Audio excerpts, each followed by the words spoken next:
अस्सलामुअलैकुम वरहमतुल्लाह बिस्मिल्लाहिर्रहमानिर्रहीम। जो मौजू बेहतरीन मौजू आहे हज़रत सईद बिन जुबैर ऐं हज्जाज बिन यूसुफ जे मुतलिक़, ऐं उन मां असांजे लाइ रहनुमाई छा आहे।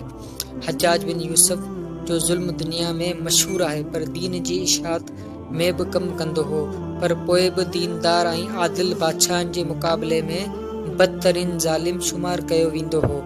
उन करे माण्हू हिन खां नफ़रत कंदा हुआ। सईद बिन जुबैर सां गॾिजी संदसि मुक़ाबिलो कयो। पाण सगोरन सल्लल्लाहु अलैहि वसल्लम जो फरमान आहे, अफ़ज़लुल जिहादी कलिमतु हक़्क़िन इंद सुल्तान जाबिर, यानी बादशाह ज़ालिम जी अॻियां हक़ जी ॻाल्हि करणु बहितरीन जिहाद आहे। हज्जाज अब्दुल मलिक बिन मरवान जो मुक़रर कयल हाकिम हो। सईद रज़ियल्लाहु ताला अन्हु ताबी ऐं मशहूर आलिम हो। हुकूमत ऐं ख़ासि तौर हज्जाज जी हिन सां दुश्मनी हुई, छाकाणि त सईद रहमतुल्लाह अलैहि हिन जो मुक़ाबिलो कयो हो, पर हज्जाज खेसि गिरफ़्तार न कराए सघियो ऐं हज़रत सईद रज़ियल्लाहु ताला अन्हु शिकस्त खां पोइ मके शरीफ़ ॾांहुं हलियो वियो। अब्दुल मलिक पंहिंजे हिकु ख़ासि माण्हू खे मके जो गवर्नर मुक़रर कयो, जंहिं ख़ुतबो पढ़ियो ऐं आख़िर में अब्दुल मलिक जो हुकुम बि माण्हुनि खे ॿुधाई त जेको शख़्स बि सईद रहमतुल्लाह अलैहि खे पाण वटि रहाईंदो तंहिंजो ख़ैरु न आहे। ऐं हुन पंहिंजी तरफ़ खां कसम खणी चयो त सईद जे बि घर मां मिलंदो उनखे क़त्ल कंदुसि ऐं संदसि पाड़े वारनि जा घर ढाहे पट कराईंदुसि। आख़िरकार वॾी जाखोड़ खां पोइ मके जे गवर्नर सईद रहमतुल्लाह अलैहि खे गिरफ़्तार कराए हज्जाज बिन यूसुफ ॾांहुं मोकिलियो। हज्जाज खे पंहिंजो बदिलो वठण जो मौक़ो मिली वियो। खेसि दरबार में घुराए पुछाईं, तुंहिंजो नालो छा आहे?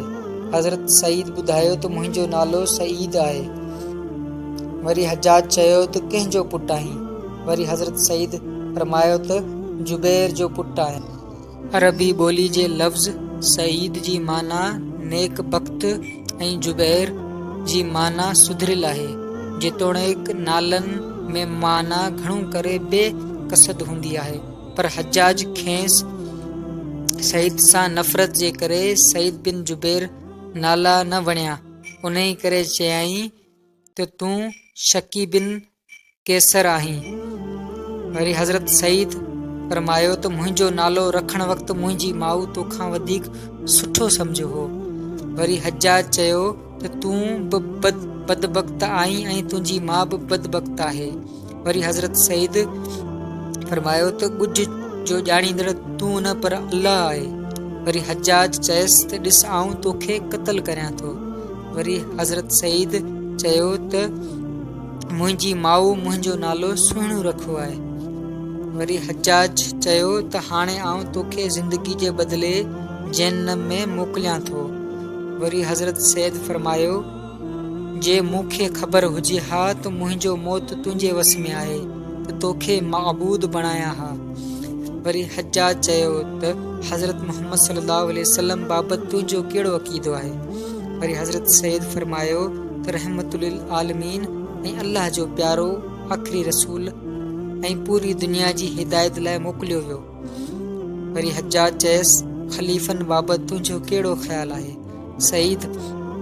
हज़रत सईद फरमायो त आऊं संदसि मुआफ़िज़ न आहियां। हर शख़्सन पंहिंजे अमलनि जो ज़िम्मेदार आहिनि। हज्जाज, ख़लीफ़नि मां तोखे कहिड़ो वणंदड़ आहे? वरी हज़रत सईद चयो, जेको पंहिंजे अल्लाह खे राज़ी कंदड़ हुजे। वरी हज्जाज चयो, आऊं ख़लीफ़नि खे चङो सम्झायां ख़राब। वरी हज़रत सईद चयो, जंहिं ॻाल्हि जी मूंखे ॼाण नाहे तंहिं लाइ आऊं छा थो चई सघां, मूंखे फ़क़ति पंहिंजी ॼाण आहे। वरी हज्जाज चयो, ख़लीफ़नि मां कहिड़ो अल्लाह खे घणो राज़ी रखंदो हो? वरी हज़रत सईद उनखे उहो ई ॼाणे जेको दिलनि जो राज़ ॼाणींदड़ आहे।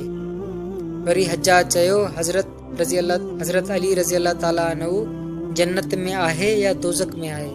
वरी हज़रत सईद रज़ियल्लाहु ताला अन्हु फरमायो, आऊं जन्नत में या दोज़ख में मौजूद हुजां हा त तोखे ॿुधायां हा त किथे आहे। वरी हज्जाज चयसि क़यामत जे ॾींहुं आउं कीअं हूंदसि। वरी हज़रत सईद फरमायो आउं अहिड़ो शख़्स न आहियां जंहिंखे गेब जूं ॻाल्हियूं ॿुधायूं वञनि। वरी हज्जाज चयसि तूं तो मां सच ॻाल्हाइण जी उमेद नथो करीं। हज़रत सईद फरमायो त कूड़ त मूं बि न ॻाल्हायो आहे। वरी हज्जाज चयसि त तो खिलंदो छो न आहीं।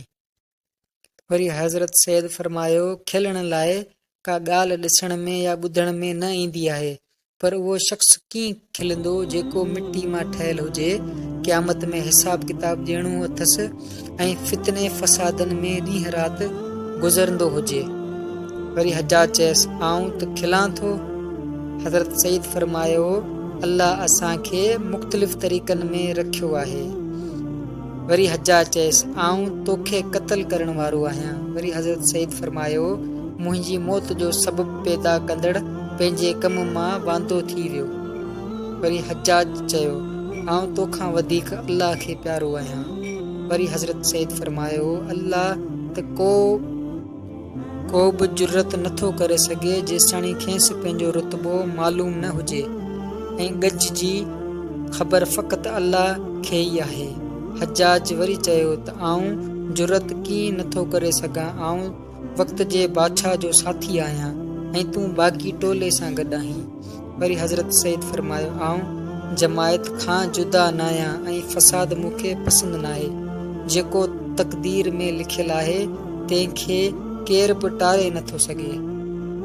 वरी हज्जाज चयो असां अमीरुल मोमिनीन लाइ जेको कुझु गॾु कंदा आहियूं उन बाबति तूं छा थो चवीं।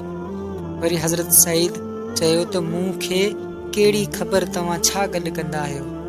वरी हज्जाज चयसि सोन चांदी कपिड़ा वग़ैरह घुराए संदुसि अॻियां रखंदा आहियूं। वरी हज़रत सईद फरमायो उहे सुठियूं शयूं आहिनि पर शर्त मुताबिक़ हुजनि। वरी हज्जाज चयसि शर्त छा आहे। हज़रत सईद फरमायो तूं उन लाइ अहिड़ियूं शयूं ख़रीद करीं जेके ॻणती वारे यानी क़यामत वारे ॾींहुं फ़ाइदो ॾींदड़ हुजनि। उहो अहिड़ो ॾींहुं आहे जो माउ पंहिंजे बचे खे खीर पियारणु विसारे छॾींदी, ज़ालुनि जा गब किरी पवंदा ऐं माण्हुनि खे सुठियुनि शयुनि खां सवाइ कुझु बि कमु न ईंदो। वरी हज्जाज चयसि असां जेके गॾु कयूं आहिनि से सुठियूं शयूं न आहिनि। हज़रत सईद फरमायो तूं जेको बि गॾु कयो आहे उन जी खूबियुनि जी ख़बर बि तोखे ई हूंदी। वरी हज्जाज चयसि तूं उन शयुनि मां के पसंदि करीं थो। हज़रत सईद फरमायो आउं उहे शयूं पसंदि कंदसि जेके अल्लाह खे वणंदड़ हूंदियूं। वरी हज्जाज चयसि तुंहिंजे लाइ परेशानी आहे। हज़रत सईद फरमायो परेशानी उन शख़्स खे थींदी आहे जंहिंखे जन्नत मां कढी दोज़ख में विधो वञे। हज्जाज तंग थींदे ॿुधायसि आउं तोखे कहिड़े तरीक़े सां क़त्ल करियां। हज़रत सईद फरमायो उन ई तरीक़े सां जंहिंसां तूं पाण खे क़त्ल थियणु पसंदि करीं थो। वरी हज्जाज चयसि छा तोखे माफ़ करे छॾियां। वरी हज़रत सईद फरमायो माफ़ी अल्लाह वटि आहे, जंहिंखे वणे माफ़ करे छॾे, तुंहिंजी माफ़ी जी का बि अहमियत न आहे। वरी हज्जाज जल्लाद खे हुकुम ॾिनो त सईद खे ॿाहिरि वठी क़त्ल करे छॾ। सईद खे ॿाहिरि वठी आया त टेक ॾिनई। उन जी ख़बर हज्जाज वटि पहुची वई त हिन खेसि वरी दरबार में घुराए टेक ॾियण जो सबबु पुछियो। सईद चयो त तूं अल्लाह ते जुरत कई ऐं अल्लाह तो ते बर्बाद रहियो, उन ॻाल्हि ते मूंखे खिल आई। हज्जाज चयो त आउं तोखे उन ई करे क़त्ल करियां थो त तूं मुसलमाननि जी जमायत में दड़ाबंदी कई। वरी जल्लाद खे हुकुम कयई त मुंहिंजे साम्हूं हिन जो कंध लाए। हज़रत सईद चयो त आउं 2 रकातूं निमाज़ पढ़ंदसि, इजाज़त मिले। हिन निमाज़ पढ़ी दुआ घुरी ऐं उन दुआ में चयई यानी मूं पंहिंजो मुंहुं उन पाक ज़ात तरफ़ कयो आहे जंहिं आसमान ऐं ज़मीन ठाही। आउं सभिनी खां हटी उन तरफ़ ध्यानु ॾिनो ऐं मुशरिकनि मां न आहियां। हिन जी दुआ ॿुधी हज्जाज चयो त सईद जो मुंहुं क़िबले खां फेराए निसारनि जे क़िबले तरफ़ कयो। उन्हनि बि पंहिंजे दीन में दड़ाबंदी कई। जॾहिं सईद जो मुंहुं उन तरफ़ कयो वियो त हुन आयत पढ़ी जंहिंजी माना आहे त तव्हां जंहिं बि तरफ़ मुंहुं करियो ओॾां बि ख़ुदा आहे जेको दिलनि जा ॻुझ ॼाणींदड़ आहे। हज्जाज चयो त हिन खे ऊंधो लड़कायो, असां त ज़ाहिर ते अमल कंदड़ आहियूं। जॾहिं सईद खे ऊंधो टंगियो वियो त हिन आयत पढ़ी मिनहा ख़लक़नाकुम व फीहा नुईदुकुम व मिनहा नुखरिजुकुम तारतन उखरा। तर्जुमो, असां ज़मीन मां ई तव्हांखे पैदा कयो ऐं उन में ई तव्हांखे मोटायो वेंदो ऐं उन मां उथारिया वेंदो। हज्जाज चयो हिन खे क़त्ल करियो। सईद चयो त आऊं तोखे उन ॻाल्हि जो शाहिद बणायां थो, अशहदु अल्ला इलाहा इल्लल्लाहु वहदहु ला शरीक लहु व अशहदु अन्न मुहम्मदन अब्दुहु व रसूलुहु। ऐं तूं उन खे यादि रखजांइ जॾहिं तोसां क़यामत जे ॾींहुं मिलंदसि ऐं वठंदसि। उन खां पोइ सईद रहमतुल्लाह अलैहि खे शहीद कयो वियो। इन्ना लिल्लाहि व इन्ना इलैहि राजिऊन। संदसि जिस्म मां एतिरो रतु निकितो जो ख़ुदि हज्जाज बि हैरान थी वियो ऐं शाही हकीम खां उन जो सबबु पुछियाईं। हुन चयो त क़त्ल थियण वक़्तु सईद बिल्कुलु मुतमइन हो ऐं खेसि मरण जो को बि डपु न हुयो। उन करे रतु संदसि बदन में पंहिंजी असल हालत में रहियो। पर जिन माण्हुनि खे मौत साम्हूं नज़र ईंदो आहे उन डप खां तन जो रतु मरण खां अॻु ई सुकी वेंदो आहे। हिन किसे में जेके सवाल जवाब बयानु कयल आहिनि से किन किताबनि में घटि वधि बि आहिनि ऐं ॿिया घणा सवाल जवाब नक़ल कया विया आहिनि। असांखे फ़क़ति नमूनो पेश करणो हो, उन ई करे मुख़्तसिर बयानु कयोसीं। इन मां असांखे इहो बि सबक़ु मिलियो त अल्लाह वारा फ़क़ति हू पंहिंजे इम्तिहान लाइ आया हुआ ऐं असीं पंहिंजे इम्तिहान लाइ आया आहियूं। असांखे हुननि जो रस्तो अपनाइणो आहे, पर असीं कुझु माण्हू हुननि खे माबूद ताईं पुॼाए छॾियूं था ऐं कुझु माण्हू हुननि जी मुखालिफ़त में हुननि जी बेइज़ती कयूं था। मूंखां इहो न पुछा कई वेंदी त फ़िलाणे छा कयो ऐं फ़िलाणे छा कयो, फ़िलाणे जो पहिरियों नंबर हो या ॿियो नंबर हो। मूंखां फ़क़ति मुंहिंजो पुछा कई वेंदी त तो छा कयो, तो निमाज़ पढ़ी न, तो रोज़ो रखियो न, तो हज अदा कई न, तो ज़कात ॾिनी न, तो पाड़े वारनि जा हक़ अदा कया या न, तूं कूड़ खां बचे न, तो ज़िना खां बचे न, तूं गिला खां बचे या न।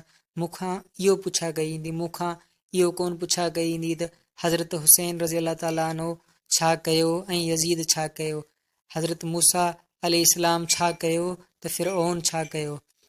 मूंखां मुंहिंजो पुछियो वेंदो, तव्हां खां तव्हांजो पुछियो वेंदो। त असीं सभु पंहिंजी मरण जी तयारी लाइ आया आहियूं। त इन लाइ पंहिंजे अमलनि ते गौर फ़िकर कजे, न कि ॿियनि जे अमलनि ते तबसरा कजनि। अल्लाह पाक मूंखे अव्हांखे बल्कि जमी मुस्लमाननि खे अमल करण जी तौफ़ीक़ अता फ़रमाए। अस्सलामु अलैकुम वरहमतुल्लाह।